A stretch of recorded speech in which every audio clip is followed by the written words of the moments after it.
Hi, and welcome to Prepping Essentials.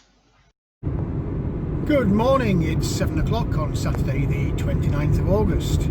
Just making my way down to the land.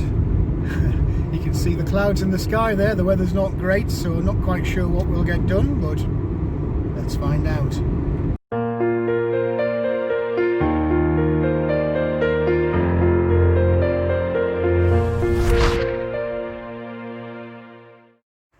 Well, here we are down on the land, and it's a bit of a grey start this morning. We've had a mixed week. The first 3 days was a major storm came through with some really strong winds up to 70 miles an hour in different parts of the country, and then the last couple of days has been wind and rain, and you can probably hear, and I should think you can definitely see on the trees, we've still got wind today. It is forecast through the weekend. Don't mind the rain so much because those water tanks did need topping up, and I'm guessing that they've actually overflowed over the last couple of days, and the plants outside in the raised beds will certainly be breathing a sigh of relief now that they've had a bit of regular watering. So, as always, not quite sure what we're going to get done. I'm going to get myself opened up, perhaps make a cup of coffee, and we'll make it up as we go along. Well, that's the polytunnel opened up. I'll not be leaving it up for very long today because you can see from those trees and perhaps you can see from the polytunnel, we have still got these quite strong winds today, and I am always concerned about the polytunnel. We'll start outside. This little mixed bed of squash and pumpkin is spreading its way merrily across the field and still producing new flowers. Does seem a little bit late to me, but I'm no expert. It is producing fruits in different places around the patch. Lots and lots of new flowers again. I have no clue with these when they're supposed to fruit, how far into the season. I mean, they are producing, but not that many, to be fair. There's one big one round here that's been there for quite a while, and you can see it's had a little bit of, I think that's drying out when we had that really hot spell. Jerusalem artichokes. They really have looked sorry for themselves all the way through this season. Oh my word, there's a bit of sun peeking out, look. It's trying to bluff me, give me a false sense of security. Yeah, these, I have no clue about these at all. They've been constantly hammered with drought through the summer. One bizarre thing I've noticed on these this morning, if you can see these stalks here, it's almost as if somebody's taken a pair of scissors or secateurs and has cut off the ends just on this one plant, which is really bizarre. It's almost surgical. And I can't see any. Oh, there's some more there, look, as well, that's been cut off. I'm assuming that it isn't somebody popping round with scissors to take a cutting for their garden, and that it is actually an animal that's done this, but I don't see any evidence of what's been removed. How bizarre is that?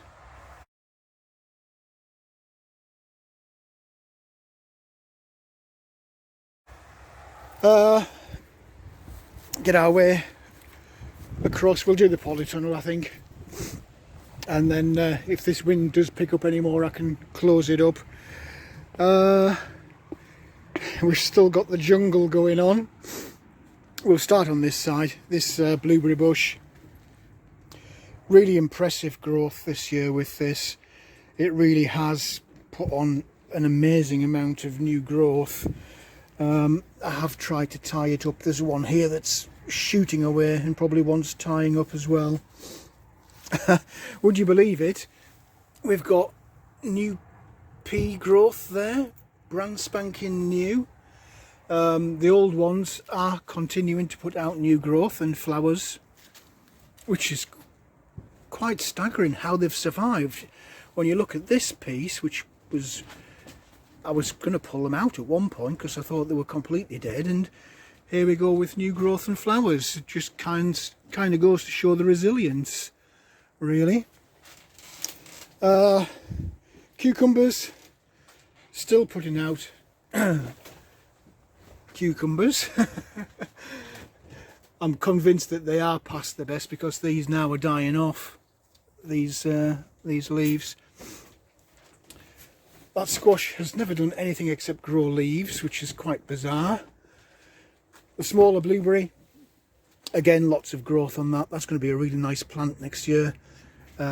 Cranberry, similar. It's spreading out everywhere, and we've got lots of little flowers coming all over this bush, and we've got little blueberry, little cranberries as well. Haven't tried those, I must confess. Perhaps if they do mature, I'll give them a test drive. Have got tomatoes buried in amongst the forest here of plant. I can't deny the growth because it is massive and they're still putting out flowers. Just disappointing the amount of tomatoes. I mean, they are there if you search around in amongst the foliage. Quite a few now, actually, to be fair, and some of them starting to ripen. That one there. So they are everywhere, just not in huge quantities. You've got no chance of seeing in this. that is a proper jungle going on there. Those very small ones I put in, you might remember, are back here, and they've put on a lot of growth. They're now shooting up the side of the polytunnel, and so it continues all the way along.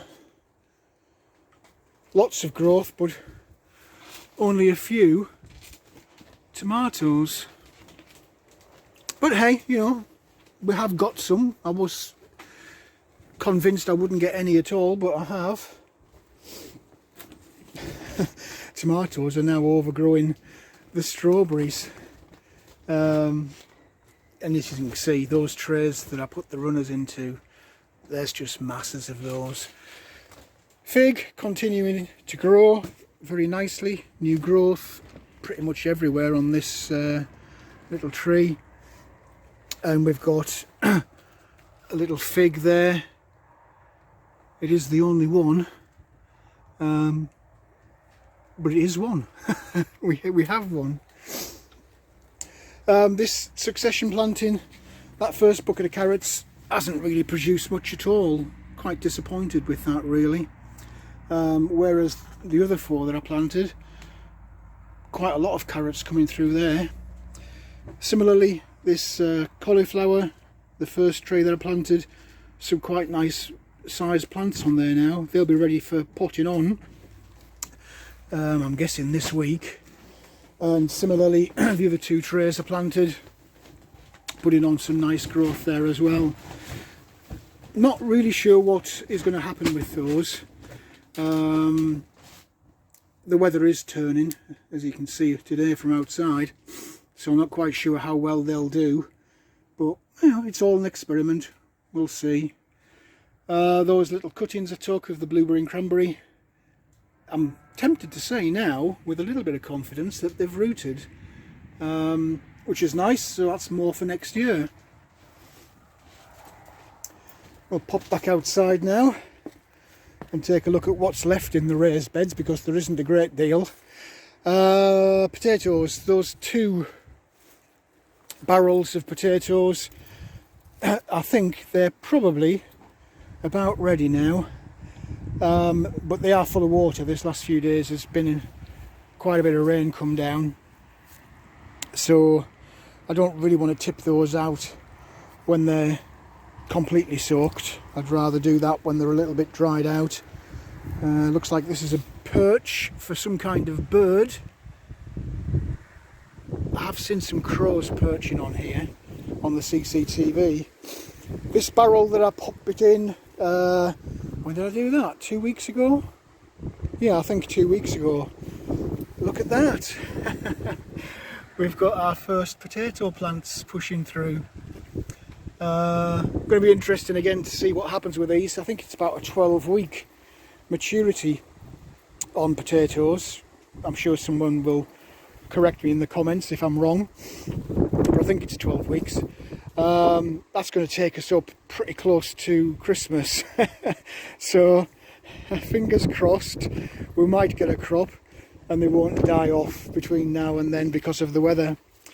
I'm going to pull that cabbage out because it's been totally trashed. Beetroot, some have been trashed and some have survived, so I will get a few plants out of those a little bit later in the year. This is pumpkin. Again, I'm amazed that these have survived, but they have, and they have pushed out across the field. You can see that's going quite some distance, and we've got a nice little fruit forming there. We're having casualties. There's one down there. Not quite sure what's going on with that, but we are getting animals attacking these. There's a fairly sizable one there, but you can see something's been eating away.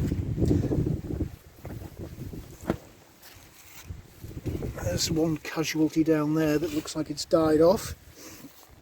This one, again, something's been chewing away at this. I'm guessing this is rabbits. And we've got a really nice big one down here. So we are getting fruit. We'll see how much survives as the season progresses. Still putting out flowers, which is surprising.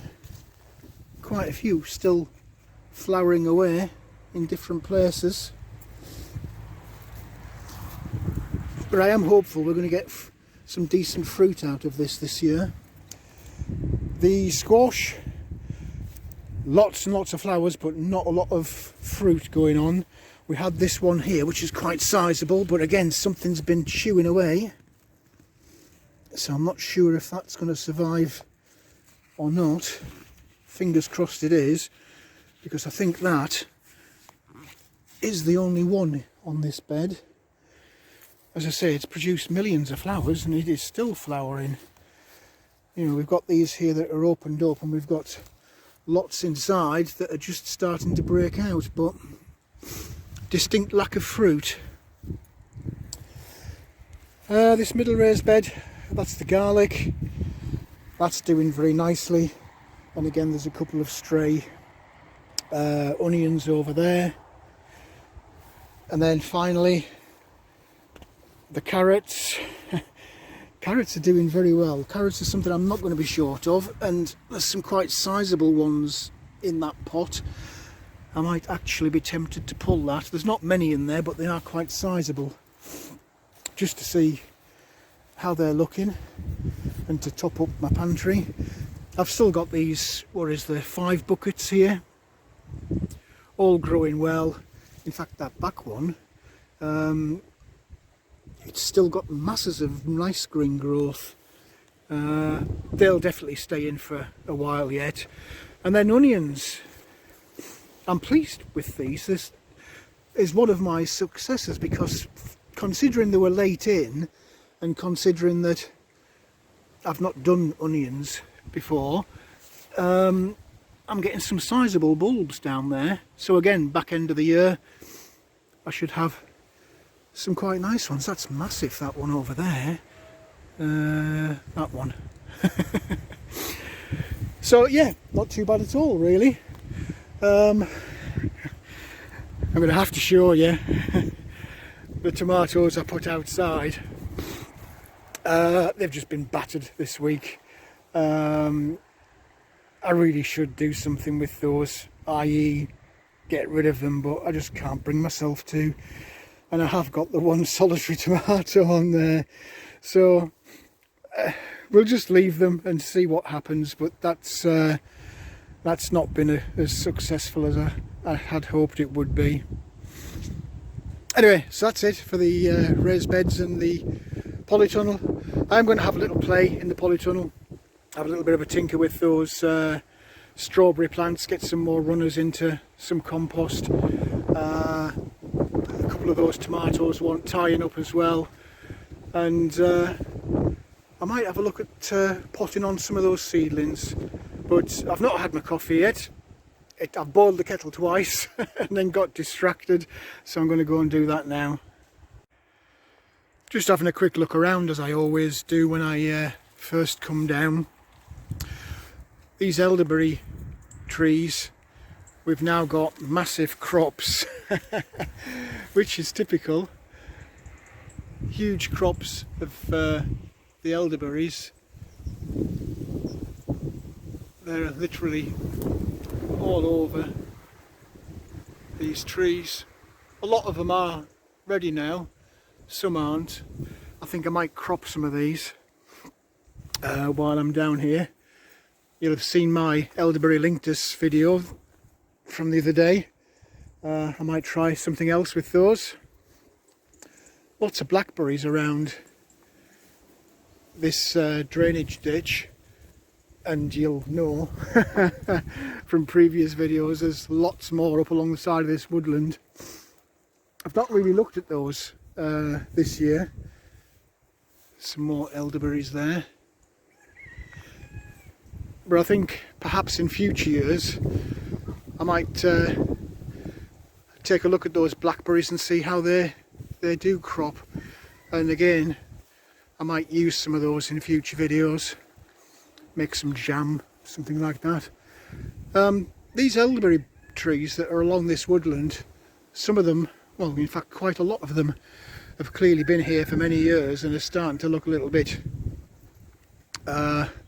dead in places. So it's maybe worthwhile taking some cuttings off these younger trees. I mean, these are still green, as you can see, and see if I can propagate a few more of those and get some more planted out on the land. Certainly plenty of blackberries on this patch this year. Most of them have died off, you can see now, because we are heading out of summer towards the autumn. But it's a shame that this is a crop that can be used and is going to waste. So again, I'll look at that in future years, because there's plenty of them here. I mean, this is a massive pile of brambles, and we've also got rose hips here, which again are a very useful plant. While I don't want those scattered all over the land, it might be worthwhile taking some cuttings of those and propagating some, and perhaps using them on the field boundary as a source of produce and a source of protection to stop people coming over what is quite a low fence really along this wood. And there are some parts on the roadside over there where the hedge is a bit thin as well. It doesn't hurt to just bulk out the field boundary. Anyway, just thought I'd share that little musing with you. I've got the kettle on, I'll make myself a coffee, and then we'll get the polytunnel opened up and we'll take a little look at the vegetable garden.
Well, I'm busy working my way around the elderberry bushes and collecting quite a lot actually. A lot of it's not quite ready yet. There's still lots of, you can see on here, there's lots of green still, and the odd few coming through, but most of them around this bush are still quite green, nowhere near ready yet. But I'll keep plugging away and see where I can collect up, and then ultimately see what I can do with them, whether I've got enough to make something or whether I just dry them out. But these are looking quite nice, very juicy.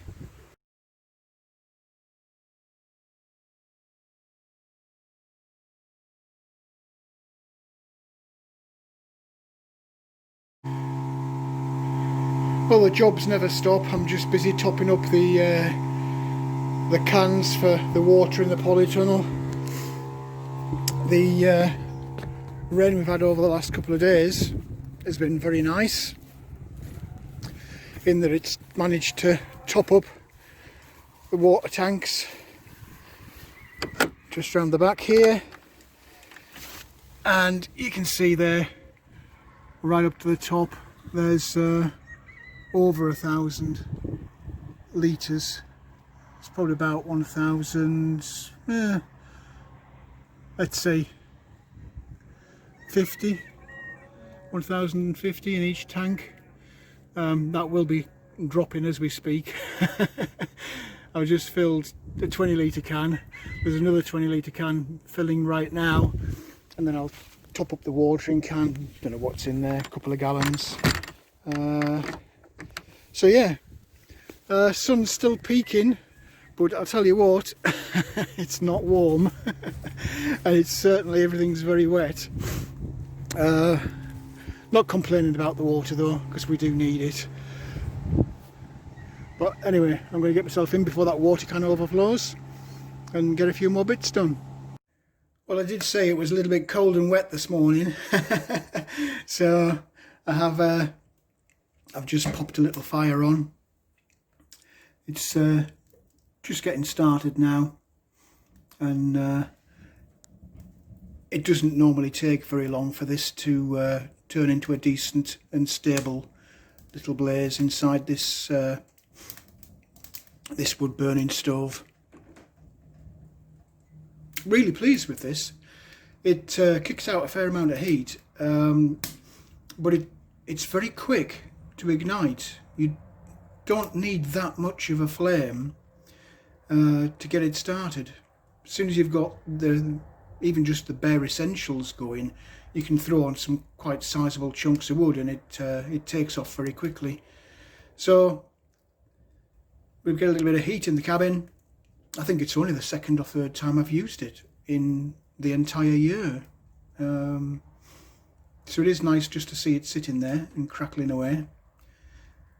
It gives me a chance to sit down with my cup of coffee and have a little bit of a relax and a think.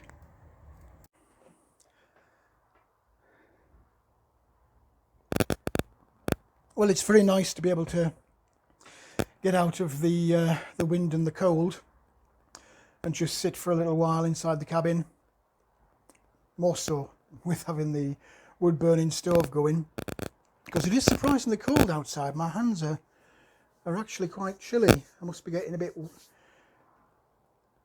sensitive in my old age.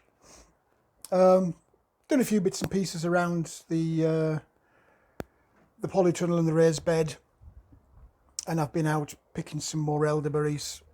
Not quite sure what I'm going to do with those. Depends how much there is once I get them back and get them washed and separated off the stems.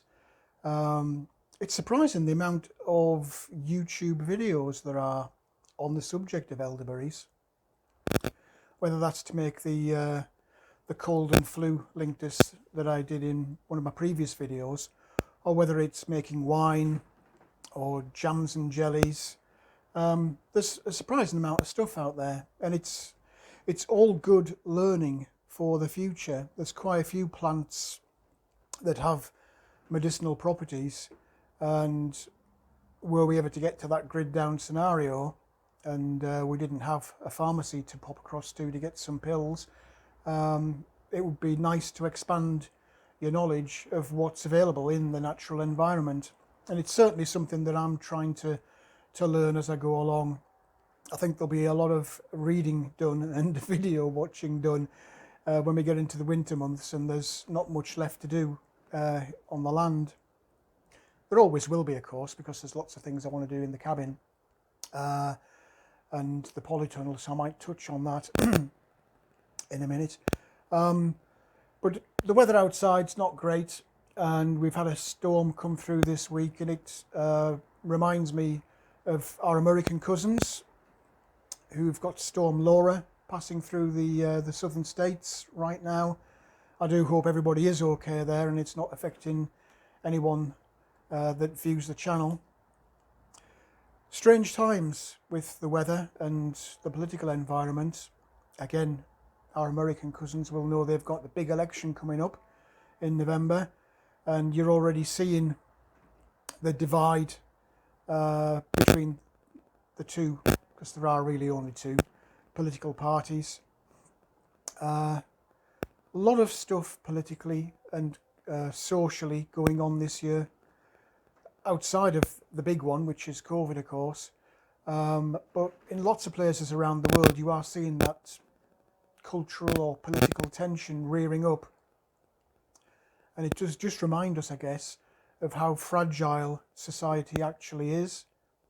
Goes back to something I've said a lot of in different videos, and it's people. People are strange, do unexpected things, and can be extremely dangerous in the wrong circumstances. So it does kind of remind us as we watch the news media and we see these unrest events kicking up around the world, of just why it is that we do what we do, why we prep. It's nice to know that if something does go on, whether it is weather related or people related, that we can support ourselves either in the home or out on the homestead. So as far as my little homestead build is going on as we head towards the end of this year, there are always jobs to do, and I've been looking at a few things over the last couple of weeks. Big decision to make with the polytunnel, what I'm going to do with that.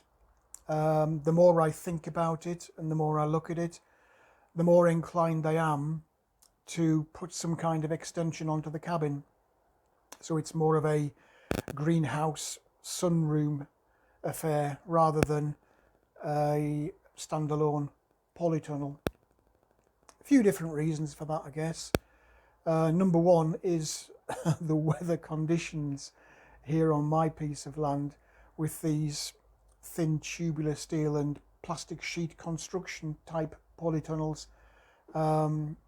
The more I think about it and the more I look at the experience I've had with mine, anybody who is a regular viewer to the channel and has been with me for a while now, you'll know that the current polytunnel is in fact the second polytunnel on the same site. There was a major disaster with the first one and it had to be completely rebuilt, and the second one, over the months, there's been a variety of mishaps where individual tubes have buckled and broken. And as I look at the cover on the polytunnel, it's only been there less than a year. It's just kind of coming up to its 1 year anniversary. And I'm already seeing signs of UV damage, the sun causing damage to the plastic. It's fading in some places. The fly screens, which have never really been used to be fair, have weathered away and have broken down in several places. That door with the zip is becoming increasingly difficult. I had intended to put a wooden door on there, but as the months have gone by, the more I've looked at it, the more inclined I have been to not actually do anything additional to improve it, rather just patch up as I go along. I don't think it's worth investing the time and the money now in the existing structure. So there is a decision to be made, and as I say, I'm more inclined, I think, to build some kind of extension to the cabin. Again, it's going to be a bit of a guesswork whether to put it on the front or the back, but I guess you'll see in future videos. Other things I've been thinking about over the last few weeks, I've mentioned water quite a lot in these new little video chat sessions in the cabin. You'll have seen me filling up containers earlier on today. So one thing I do need to do is get some kind of outside tap installed so that I'm not having to drag containers into the cabin. I can just plug in to an outside connection and water direct or fill containers direct. And again, depending on what I do with the polytunnel, if I am going to extend out from the cabin, then I can plumb straight into that from the existing cabin water supply. That will make life an awful lot easier. And again, on the subject of water, there's this long-standing issue about automated self-watering. A couple of other things kind of connected with that I'm toying with. Again, kind of on the subject of water, I've seen a few people with hydroponic setups, and indeed a couple of people have commented on the channel about hydroponics. It is something I would like to experiment with. Again, projects that were planned and didn't happen. The pond would have been aquaponics on a huge scale. I could have almost fish farmed. But with COVID and work and the general disruption to normal life this year that we've had with COVID, that new pond hasn't materialised. There is still a window of opportunity to do that because, again, YouTube is a wonderful place for learning, and there's quite a few people on there that have done pond digs as part of their homestead build, and they do say that actually if you're going to dig a pond, then August, September is that better time. You've gone through the summer months where the water table has been diminished, and you've started the natural resupply of the water table. So lots of videos I've looked at, I have suggested that as we come into the autumn months, sort of July, August, September, that is the better time. So we'll see. We still have got lots of disruption with COVID. Work in itself is becoming challenging. COVID's had a massive economic impact everywhere around the world, and definitely here in the UK. And I think we are heading into very uncertain times now as the COVID restrictions become more relaxed and government tries to desperately get people to go back to work. I very strongly suspect that for a lot of people work will not be there, and as companies start to return to some kind of normality and pick up the pieces from COVID, there are definitely big job losses on the horizon, and it would be foolish of me to assume that I'll be immune from that, or that the place that I work will be immune from that. So we'll see, I guess, over the next few months what happens. But this whole year has been strange in terms of getting things done. It's been totally not normal. Anyway, that's just a few random thoughts from today as I've been pottering around. I do intend to do another full lessons learned video. I might be able to get that out tomorrow, if not, hopefully Monday. I've yet to record that. but it is connected with some of the recent videos that you've seen around the subject of food, because I am conscious that COVID isn't over, that we're in the midst now of a quite deep economic crisis, and certainly prices are going up. So it's worthy, I think, just doing a lessons learned video on the subject of food and my experience this year, as I've kind of dipped into my long-term stores rather than go shopping, which was a bit of a nightmare anyway. So I have picked up a few things as I've gone along through this year, and I'll share those with you in that lessons learned video. Anyway, this was going to be a very short chat. It's kind of dragged on a little bit, so apologies for that. A couple of bits of tidying up left to do, and then, as usual, time, our big enemy. There are lots of other things I need to do outside of what I'm doing here down on the land and in the cabin, and I'll have to get on with those later today. Don't know if you can hear that creaking noise. That's the wind outside. It's just getting stronger and stronger, and I suspect, looking at the dark clouds, we're in for another night of big wind and rain. So there isn't a great deal more I can do outside. I had intended to play with the tractor. I certainly can't cut grass today because it's far too wet underfoot, and it looks outside like any minute now the rain is going to come back. So no grass cutting. I know you're shocked and disappointed, but we'll see what next weekend brings with that.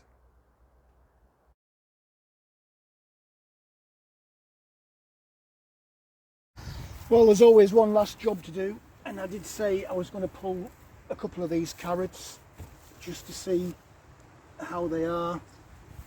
I'm just picking this one bucket because there's some they're protruding quite far out of the ground, so that'll not be doing them any good.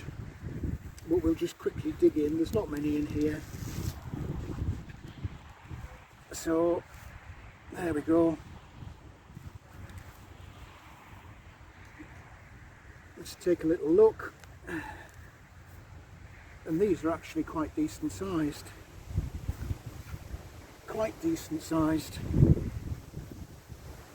There is a few small underdeveloped ones, but nothing wrong with these. Very nice indeed, those.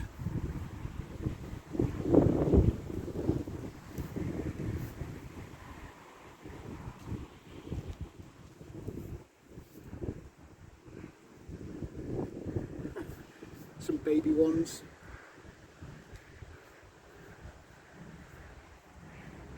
It's a little person.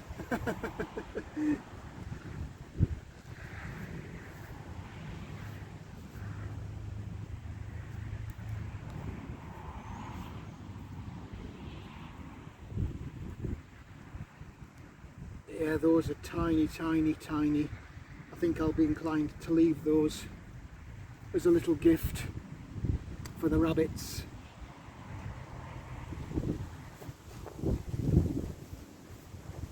But the rest are quite decent sized. Yeah, there is actually more in here than I thought there was.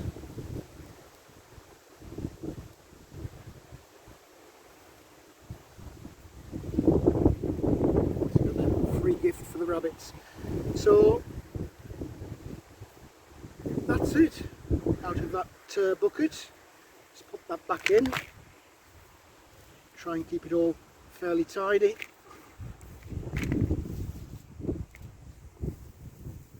So that's what we've got. Not at all bad. 1, 2, 3, 4, 5, 6, 7, 8, 9, 10, and there's 2 little baby ones, 12, but some quite decent stuff there. Very nice. Well, that's it for another day. Got to get my other chores done now, unfortunately. Everything's locked up. Polytunnel's closed up. There's my little harvest sitting there waiting for me. with my elderberries and my carrots. They are quite nice size, those. I'm quite pleased with those. Bit of a monster one there. So that's it for today. We'll see what else we can get done perhaps tomorrow.